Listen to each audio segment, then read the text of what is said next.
So I just finished binging Bojack Horseman Season 5, a show that deals extensively between the intersections of a person's inner life and their actions.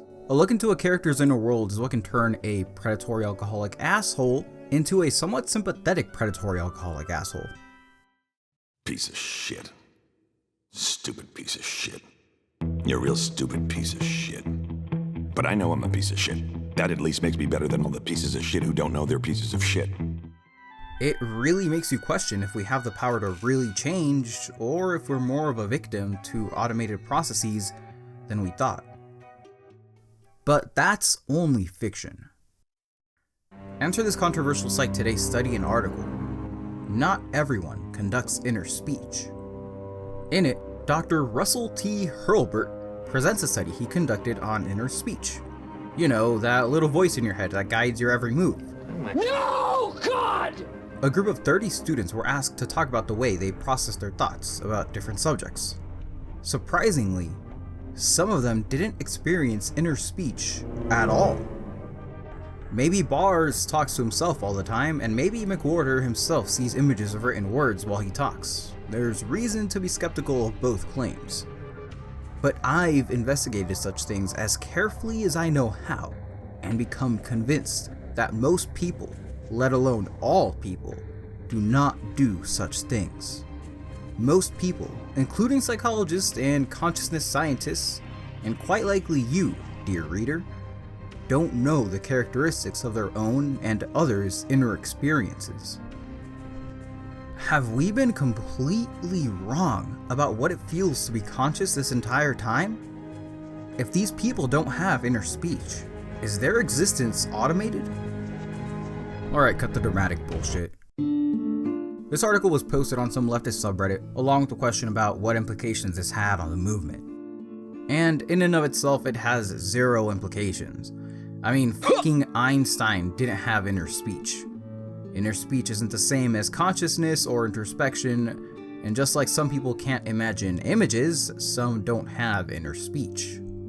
But it's a seductive, if narcissistic scenario.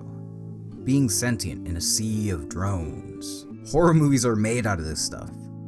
And it's the belief in this idea, a pervasive cynicism of the world and humanity, that can tell us a lot about a person's political beliefs. Research has found that cynicism and distrust of others is correlated with having an authoritarian personality type, and voting for authoritarian policies. If you don't put faith in others, well, the placement of strict hierarchies and systems of punishment begin to make sense.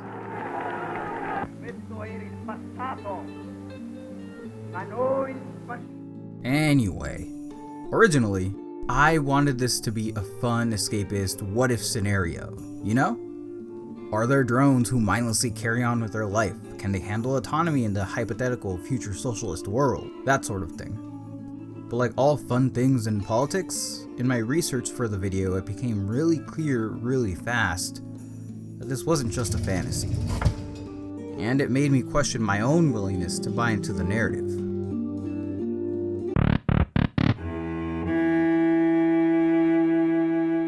This topic has been covered extensively by others. We all know the basics, so I'll make it quick. Here's $2 Jefferson on the topic. A black is at least as brave and more adventuresome, but this may perhaps proceed from a want of forethought which prevents their seeing a danger till it be present. Famed psychologist Louis Terman, father of the gifted education movement, has this to say. Children of Spanish, Indian, and Mexican families should be segregated into separate classes. They cannot master abstractions, but they can often be made into efficient workers. Here you see the prevailing sentiment of the time. Black people, native people, and others were animalistic, drones with little consciousness, who because of bogus science on their low IQ and brain size were deemed inferior and subject to forced sterilization by the US government. A practice that the US Supreme Court upheld as constitutional. While eventually the tide of history changed for racial minorities, it didn't change for everyone.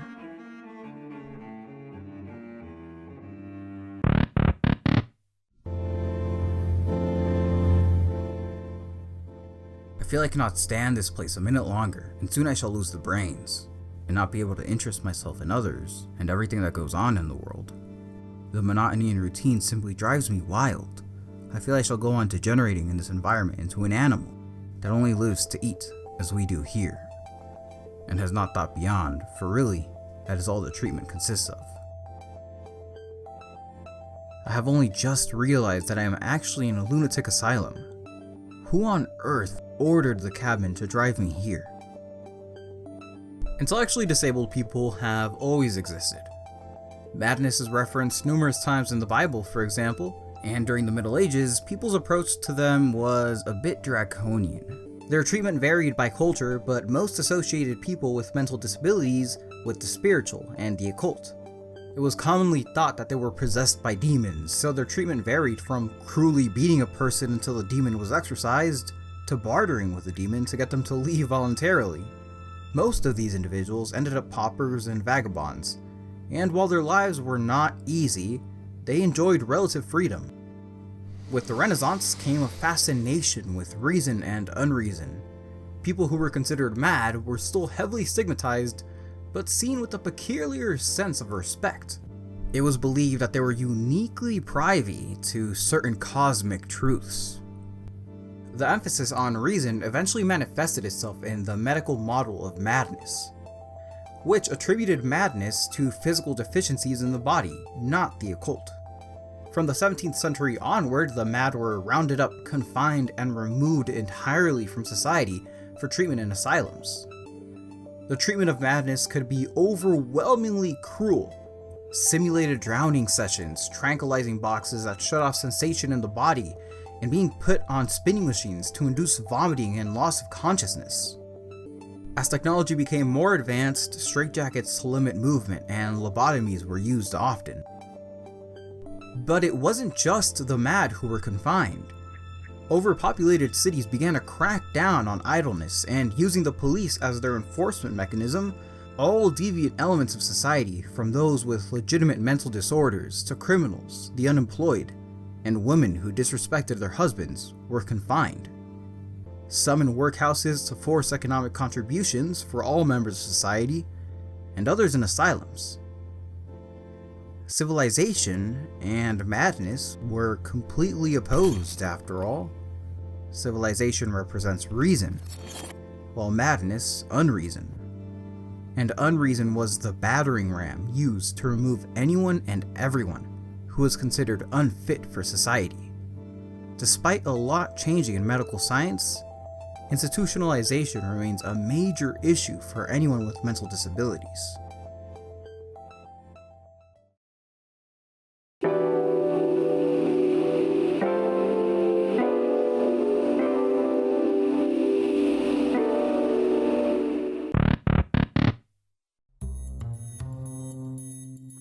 There was another controversial article published in 2016 titled "The War on Stupid People."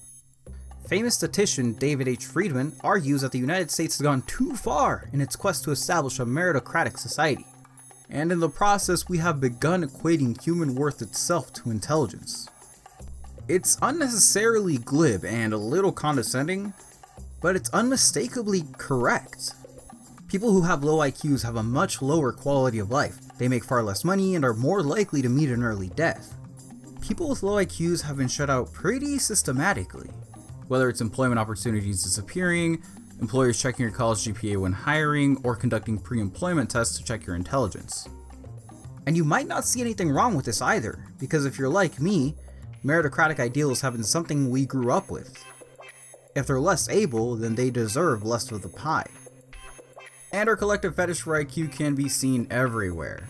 From the circle jerk on what the Florida man is up to this week, to the Darwin Awards and top-rated I am very smart posts.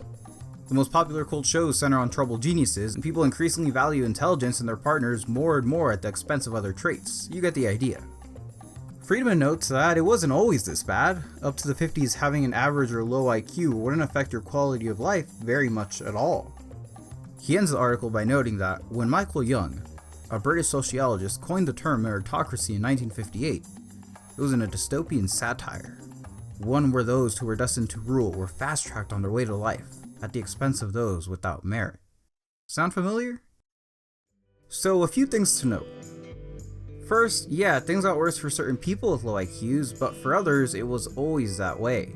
The United States has a long history of using IQ to gatekeep success for minorities. America could be great for white men with low IQ because it was awful for just about everyone else. And secondly, it equates IQ with intelligence. Not even the co-daddy of IQ, Alfred Binet, thought it was an adequate measure of intelligence. It can't measure emotional intelligence or creativity or a bunch of other variables that make up what we think of when we think of intelligence. And studies show that having too high of an IQ can make you a worse leader and manager, so IQ even falters as a perfect capitalist metric for workplace success. You had one job, IQ. And third, and this might be the most important point of all, it assumes that IQ is an actual measure of some tangible intellectual ability. I don't know enough if an IQ test measures anything other than an individual's ability to take an IQ test. I don't know enough to say if it's just an aptitude test that measures collective knowledge with a Western flavor. But there is a serious argument to be made that IQ is a useless metric entirely. Either way, I want to argue in the terms of the author, IQ equals intelligence equals merit, because trying to decipher any further is too much for my peanut brain.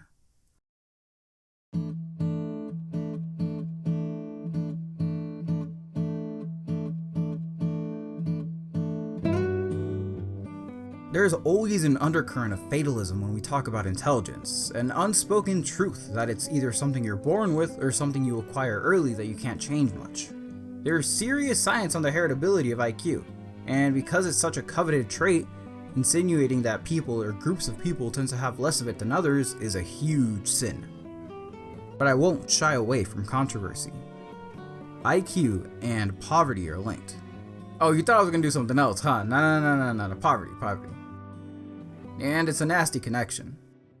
Research shows that children who slip into poverty, even for a short amount of time, suffer long-term setbacks, even when their family regain their economic footing, says psychologist Ruby Takanashi.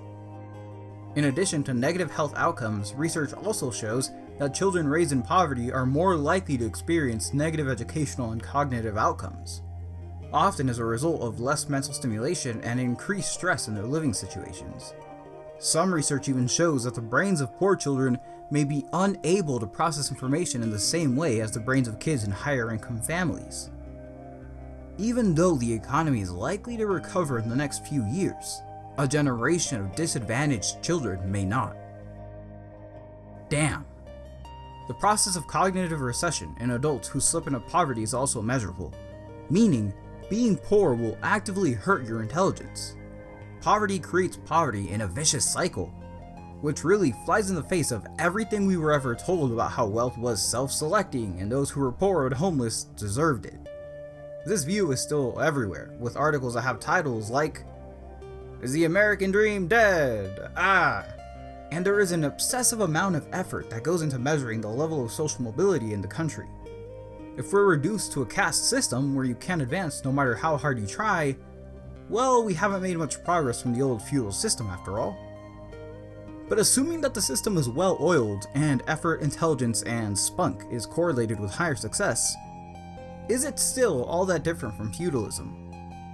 I mean, yeah, being able to advance economically is a hugely important part of capitalism, but both meritocracy and feudalism come with one important assumption, that yes, some people exist to be rulers and others exist to be ruled. I would like to say that capitalism is unique because feudalism came with the assumption that your position as ruled and ruler was bred into you. But throughout much of capitalism's history, that wasn't really the case. And even today, we've decided that we're okay with unlimited levels of destitution and equality. We just tell ourselves that they deserve it.